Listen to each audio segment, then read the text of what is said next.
अस्सलाम वालेकुम नाजरीन, मैं हूं इब्रार फयाज। अपने यूट्यूब चैनल पर आपको खुश आमदीद कहूँगा। उम्मीद करता हूं आप सब खैरियत से होंगे। सबसे पहले आपसे दरख्वास्त है कि चैनल को सब्सक्राइब कर लें और बेल आइकन का बटन जरूर प्रेस कर लें। हम तो डूबे हैं सनम, तुम्हें भी साथ ले डूबेंगे। लाहौर कलंदर कराची वालों को भी, खुद तो डूब ही रहे थे, साथ में कराची वालों को भी अपने साथ ले डूबे। अब वो मैं समझाता हूँ किस तरीके से।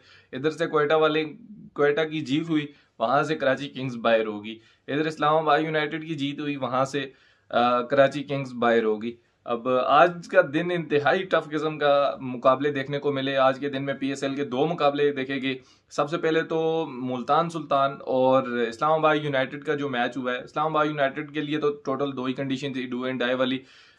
मरो या मारो, और कोई ऑप्शन ही नहीं था उनके पास। उन्होंने मैच जीतना हर सूरत में लाजमी था अगर उन्होंने प्ले ऑफ के लिए क्वालिफाई करना था। क्वालिफाई कर चुके थे, लेकिन वहां पे उनके लिए सवालिया निशान खड़ा था कि ये मैच जीतेंगे तो उसके लिए 100% चांसेस है, वरना उसके बाद अगर मगर वाली कंडीशन में आ जाते वो।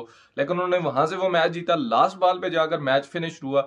और इसी तरह लाहौर कलंदर का जो मैच हुआ है क्वेटा ग्लैडिएटर्स के साथ, यह भी इंतहाई जबरदस्त किस्म का मुकाबला हुआ। स्टार्ट में लाहौर कलंदर की बैटिंग कोई इतनी खास नहीं रही। शाहीन शाह अफरीदी वो पिछले मैच की तरह इस मैच में भी हीरो करार पाए।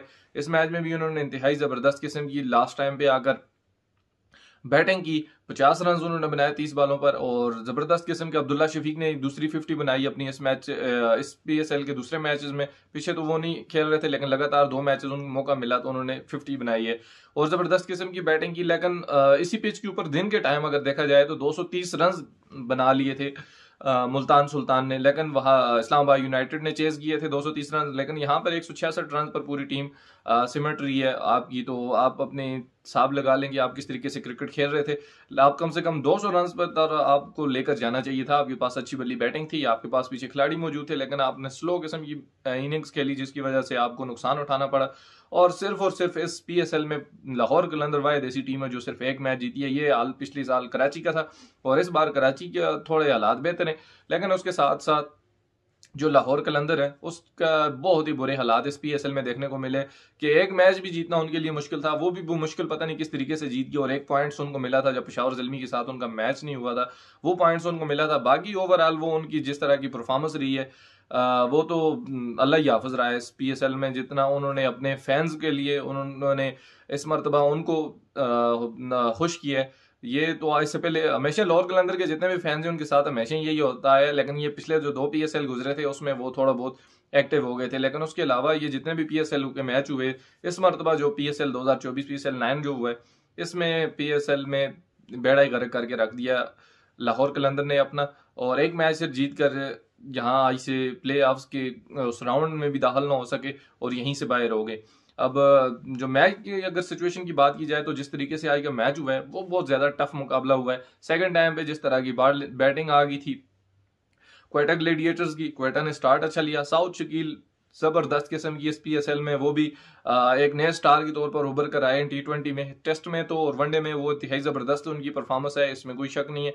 टेस्ट में वो बहुत अच्छा खेल उन्होंने पीछे परफॉर्म किए जिस तरह की उन्होंने अपनी परफॉर्मेंस दी है। लेकिन T20 में पहली मरतबा उनको मौका मिला और पहली मरतबा ही उन्होंने अपना जिस तरह से उन्होंने छाप छोड़ी है इस पीएसएल के ऊपर, वो बहुत जबरदस्त थी कि उनको T20 का प्लेयर ही कंसीडर नहीं कर रहे थे। लेकिन पीएसएल में सबसे ज्यादा इस मरतबा उनकी स्ट्राइक रेट देखा जाए तो वो इंतहाई जबरदस्त है। साउथ शकील ने जबरदस्त किस्म का मैच बना लिया, उनके फेवर में आ गया। लेकिन जो लास्ट मोमेंट्स पे आकर जब आखिरी ओवर आया तो आखिरी ओवर में आपको पता है आखिरी ओवर में वैसे भी रन्स लगते हैं। शाहीन शाह अफरीदी तो वाहिद वो बॉलर है जिसको आखिरी ओवर में 20 रन भी लग जाते हैं। ये कोई इतना बड़ा बॉलर नहीं है, मैं इसको कोई बड़ा बॉलर कंसीडर नहीं करता, क्योंकि इसकी हालत ही यही है। जो वर्ल्ड कप में जिसको 20 रन पड़ गए थे वो इधर यहाँ 14 रन कैसे डिफेंड कर सकता था, रोक सकता था। 14 रन वो बच गए उनके पास। लेकिन वहां पर लास्ट पे आकर ये रन भी आप ना बचा सको, आपके इतने बड़े बॉलर होने का क्या फायदा है, आपका टीम कैप्टन होने का क्या फायदा है। आपके पास इतनी बड़ी जिम्मेदारी आपके ऊपर है, आपको भी टीम के भी कप्तान है और उसके अलावा पीएसएल में भी आप कैप्टन है। एज अ कैप्टन आप रिप्रेजेंट कर रहे हैं पीएसएल 9 में लाहौर कलंदर को। लेकिन उसके अलावा भी आप अपनी सिर्फ बैटिंग की तरफ अगर तवज्जो देंगे तो बॉलिंग में तो वैसे भी आपका बेड़ा गर्क हो जाना है। बैटिंग आपने अच्छी की तो हम आपकी तारीफों के पुल तो नहीं बांध सकते, वो तो आप बाई चांस किसी मैच में चल गए तो चल गए। वो शायद अफरीदी वाली बात ही, चल गए तो चांद तक ना चले तो शाम तक, वही कंडीशन है उनके दामाद की भी। बैटिंग में वो तो अब अपनी परफॉर्मेंस पे परफॉर्मेंस दिए जा रहे हैं, लेकिन बॉलिंग का ये हाल है, जो एज अ बॉलर वो एज अ कंसीडर किए जाते हैं, बॉलिंग में वो उनसे बॉलिंग हो नहीं रही है कि 14 रन भी वो डिफेंड न कर सके आखिरी ओवर में।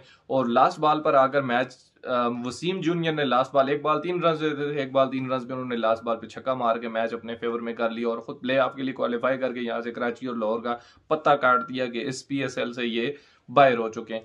अब हो तो ये वैसे भी इनका बेड़ा गर्क हो गया था, साथ में कराची वाले भी बेचारे वो भी यहाँ से गए, उनका भी आगे जाने के चांसेस खत्म हो गए।